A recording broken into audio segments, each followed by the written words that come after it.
পৃথিবীতে সবথেকে বড় অদ্ভুত জিনিস হলো মায়া। এই যে রোজ, রোজ তোমাকে এত কথা বলি, তোমার সাথে এত গল্প করি, কেমন আছি, কি করছি, কি হয়েছে, কি হবে, কোনটা করলে ভালো হবে, কোনটা ঠিক, কোনটা ভুল, সবকিছু। কত শত গল্প। এটা হলো সবথেকে বড় অভ্যেস। আর এই অভ্যেসের চরম পরিণতি হচ্ছে মায়া। কেউ যদি কাউকে শুধু ভালোবাসে, সেখান থেকে সে উঠে আসতে পারে। কেউ যদি সর্বস্ব দান করে, তবুও সে সেখান থেকে উঠে আসতে পারে। কিন্তু কেউ যদি কারো মায়ায় পড়ে, তার আর সেখান থেকে কোথাও যাওয়ার জায়গা থাকে না। ঘুরে ফিরে সে সেখানেই আটকায়।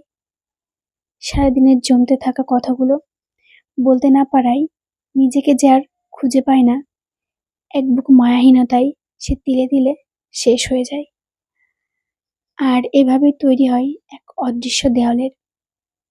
জানো, অনেক কথা বলতে ইচ্ছে করছে তোমার সাথে, মন খুলে গল্প করতে ইচ্ছে করছে। আচ্ছা, তোমার কি মনে পড়ে কবে মন খুলে কথা বলেছো? কবে আমার সঙ্গে অনেকটা সময় কাটিয়েছো?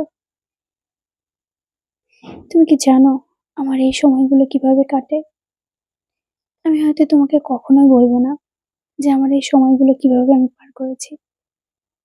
যদি কখনো তুমি বুঝতে পারো তোমার ভুলটা, তাহলে তুমি নিজেই বুঝতে পারবে যে তুমি আমায় কতটা কষ্ট দিয়ে